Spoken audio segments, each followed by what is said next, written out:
안녕하십니까, 최현식입니다. 오늘 위안화 절하 이야기를 좀 해보려고 하는데요. 갑작스럽게 중국이 위안화 절하했죠. 지금 상황이 일파만파 커지고 있습니다. 홍콩의 국가보안법부터 시작해가지고 여러가지 긴장 상태가 계속 진행되고 있는데요. 생각해보면 지금 굉장히 위험한 시그널들이 나오고 있다는 측면에서 좀 주목해봐야 될 필요성이 있는 것 같습니다. 포치라는 것은 뭐냐 하면, 혹시 모르시는 분들이 있을 것 같아서 말씀드리면, 1달러가 7위안까지 근접한 상황, 또는 7위안을 넘어선 상황을 이제 포치라고 얘기합니다. 이게 왜 중요하냐면 7위안을 굉장히 심리적 구간으로 보는데, 위기 발생에 굉장히 중요한 마지노선으로 7위안을 주목하기 때문입니다. 심각해지고 있던 상황이 발생하고 있다는 거죠. 2000년 이후로 포치 상황까지 갔던 상황은 이번까지 포함해 전체 3번입니다. 2008년도 때 있었고요. 다 아시죠? 미국발 서브프라임 모직론 사태가 있었을 때 위기가 발생하면서 7위안까지 갔고요. 두 번째 경우에는 작년입니다. 2019년 7월달을 넘어서면서 1차 무역전쟁이 한참 심해질 때 포치 상황이 됐습니다.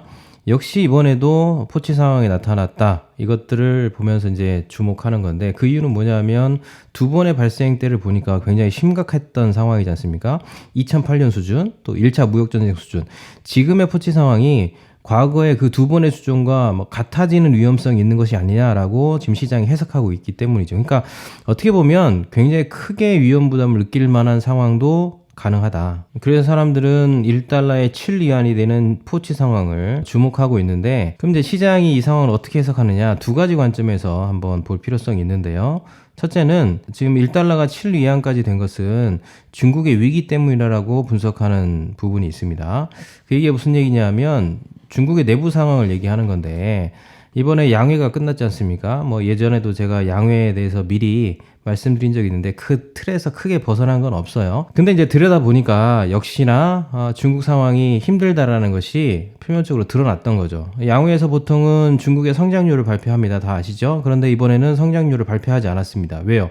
가늠이 안 되니까. 지금의 상황이 어느 정도 될 것이라고 말하는 것은 불가능하다는 거죠. 알 수 없다는 거죠. 그래서 이번에는 양회가 특이하게도 중국의 성장률을 반영하지 못했습니다. 그 얘기는 뻔한 거지 않습니까? 중국 상황이 얼마나 지금 힘든지를 보여주는 것. 시장이 좋게 볼 리는 없는 것 같고, 게다가 이 상황을 극복하기 위해서 얘기한 게 뭐냐 하면 재정 적자를 늘리겠다는 겁니다. 재정 적자 중에 지금 우리가 주목해 봐야 될 건 뭐냐면 인프라 투자죠. 이미 제가 말씀드렸으니까 그때 영상을 또 한번 보시는 것도 의미가 있을 것 같아요. 재정 적자를 확대하면서 인프라 투자를 하겠다는 건데, 그게 지금 1100조입니다. 작지 않습니다. 1100조 인프라 투자를 통해서 중국의 산업을 좀 변화시키겠다. 이게 이제 첫 번째 중요한 포인트고요. 두 번째 중요한 건 뭐냐면 이런 재정 적자를 보니까 상향됐다는 겁니다. GDP 대비 재정 적자 비율이 예전엔 2.8% 정도 됐는데 이번에는 3.6%로 크게 상향된 거죠.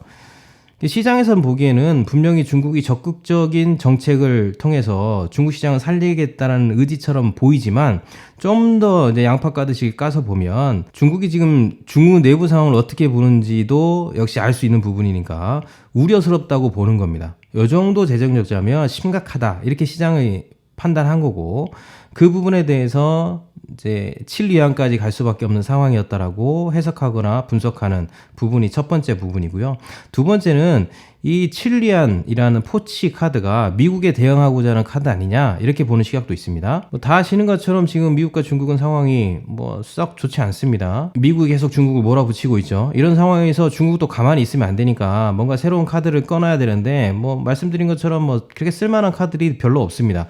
다 고만고만한 카드들이고요. 이 앞전에 1차 무역 전쟁에서 쓰지 못했던 카드들을 이번에 꺼내든다? 그것도 쉽지 않은 상황이기 때문에 별 쓸 카드가 없는데, 그래도 아마 쓸만한 카드가 뭐냐라고 했을 때는 역시 위안화 절하 카드가 좀 충격적이지 않겠느냐. 그래서 중국이 미국에 맞서기 위해서 위안화 평가 절하라는 카드를 꺼내든 것이다. 이런 관측도 나오고 있다는 거죠. 그러면 이제 실제로 중국이 미국에 대응하는 카드로 썼다 그러면 이건 미중 간의 본격적인 환율 전쟁으로 이어질 수 있다라고 생각하는 겁니다. 그러면 이런 미국에 대항하고자 하는 중국의 카드가 좋다라는 거죠. 그러면 실제로 이게 환율 분쟁으로 갈 수 있는, 환율 전쟁으로 갈 수 있는 가능성이 크냐, 이 부분을 좀 한번 생각해 봐야 되는데, 어찌됐든 간에 그렇게 되어지면 이제 돈 싸움 하는 겁니다. 일단 중국이 미국을 대응해서 이제 카드를 썼다 그러면 트럼프도 가만히 있을 리는 없죠. 트럼프도 분명히 이제 카드를 쓰겠죠. 일단 중국이 미국에 대응하는 카드로 썼다면 왜 중국이 이 카드를 꺼내 들였냐, 이 부분이 굉장히 중요한 부분인데, 이유는 한 가지입니다.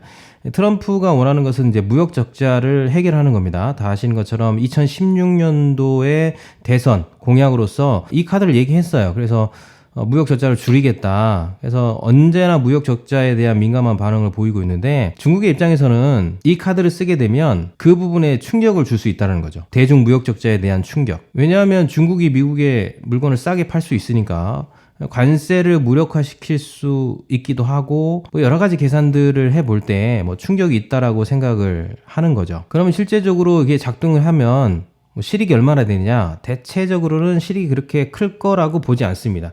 물론 이제 수출에는 도움이 되겠죠. 우리나라도 마찬가지입니다. 환율이 올라가면 수출 기업들, 뭐 현대, 삼성 이런 기업들에게는 도움이 됩니다. 그러나 중요한 사실은 뭐냐 하면, 그렇게 환율의 변동성이 커지면 자본이 유출될 가능성이 큽니다. 그 부분도 무시할 수 없기 때문에 과연 포치카드, 그러니까 1달러를 7 위안으로 평가 절하해서 미국을 공격하는 것이 과연 실익이 있겠느냐라는 계산이 나올 수밖에 없는 거죠. 제가 자본 유출이라고 말씀드렸는데, 이제 자본 유출이 되지 않으려면 세 가지 매력이 있어야 되거든요. 뭐 상식적으로 좀 말씀을 드리면, 일단 돈은 금리 차가 있어야 되고요. 그 다음에 환차익이 있어야 되고, 시세 차익이라는 세 가지의 이점, 매력이 있어야 됩니다. 그래야 자본이 유출이 되지 않습니다. 근데 생각해보죠. 지금 금리 차는 거의 없죠. 뭐 거의 다 제로 베이스나 마이너스 베이스로 가고 있으니까 굳이 뭐 금리 차를 논하기에는 지금 상황은 그렇게 매력적이지 않습니다. 두 번째는 환차익이 있어야 되는데, 세 번째는 시세 차익인데, 그건 이제 투자에 대한 부분이거든요. 투자를 통해서 어떤 이득을 얻을 수 있는 과정을 가야 되는데, 생각해 보세요. 미국이 더 낫겠습니까? 중국이 더 낫겠습니까? 시세 차익으로 보면 중국보다 미국이 훨씬 낫죠. 그래서 자본이 유출될 수 있는 가능성이 있어서 포치라는 카드가 그렇게 원하는 대로 작동되지 않을 가능성이 높다라고 얘기하는 겁니다. 이런 상황에서 그러면 미국은 가만히 있겠느냐? 말씀드렸지만 미국은 가만히 있지 않겠죠. 그럼 어떤 카드를 쓸까요? 2019년의 상황으로 말씀드리면 미국은 환율 조작국 카드를 쓸 수 있는 가능성이 높아지는 겁니다. 이건 굉장히 위험한 건데, 환율 조작국 카드를 쓰게 되면 어떤 일이 벌어지느냐? 미국은 의회 승인 없이 대통령이 100% 보복관세를 때릴 수 있습니다. 이게 무서운 거예요. 실제로 2019년도에도 5월달로 넘어가면서 어떤 일이 발생했냐면, 포치 상태로 가게 되고 미국이 환율 조작국 지정을 하면서 싸움이 커졌고, 환율 조작국 지정이 해제된 이후에 1차 무역 합의를 하게 됩니다. 그만큼 중국도 환율 조작국 지정 이후에 발생하는 것들에 대해서 신경 쓸 수밖에 없겠죠. 그러면 이런 생각도 해볼 수 있죠. 1년 사이에 상황이 달라지지 않았느냐. 1년이 됐으니까, 뭐 정확히 얘기하면 1년은 아니죠. 어느 정도 됐을까요? 한 10개월? 이 정도 된 상황이 흘렀기 때문에 이제는 중국도 거기에 대비해서 뭔가를 할 수 있는 상황이 됐기 때문에 이런 카드를 쓰는 것이 아니라고 생각할 수 있겠지만, 여러분 1년도 되지 않은 상황에서 대응할 수 있는 여력이 생겼다고 말하는 것은 말이 안 되는 거고요. 특별히 지금 전 세계가 질병의 위협 가운데 있는 상황에서 중국이 쓸 수 있는 지금의 대응이 과연 무엇이 있을까라고 생각해 본다면, 뭐 특별히 중국이 지금 상황에서 새로운 카드를 만들었다라고 보기에는 별로 없는 것 같아요. 그래서 어찌됐든 간에 지금 이게 카드로 과연 작동할까는 그렇게 긍정적이지 않다. 그래서 어찌됐든 간에 이런 싸움이 불거진다는 것은 우리 기업들에게 그렇게 좋은 상황은 아니겠죠. 뭐 우리뿐만 아니라 전 세계 글로벌 상황에서 봤을 때도 그렇게 좋은 무드가 아닌 겁니다. 오히려 이렇게 되어진 상황 가운데서 조작 카드가 쓰여지면, 환율 조작 카드요, 그러면 전 세계는 더 변동성이 심해지겠죠. 별로 안 좋습니다. 오히려 이제 중국 때리기를 더 심하게 할 수 있는 명분이 되어지고, 시간을 두고 앞으로 뭐 11월 3일까지 다양한 카드들을 분할해서 강도를 높여가면서 쓸 수 있는 게 당겨져 가지고 더 심하게 내려칠 수 있는 위기 시그널이 될 수 있으니까 이거는 그렇게 좋지 않아 보입니다. 그래서 여러분들이 위아나 저라 관련된 상황들을 모니터링을 좀 잘 하셨으면 좋겠고요. 저희도 새로운 변수가 나올 때마다 말씀드리도록 하겠습니다. 이건 굉장히 중요한 변수니까 여러분들이 주목하셔야 돼요. 잘못하면 2차까지 바로 직진으로 문제가 발생할 수 있는 부분이기 때문에 좀 주목하면서 이 이후에 중국이 어떻게 반응을 하는지, 미국이 어떻게 반응하는지를 같이 한번 보시면 좋을 것 같습니다. 오늘은 여기까지 하도록 하겠습니다. 감사합니다.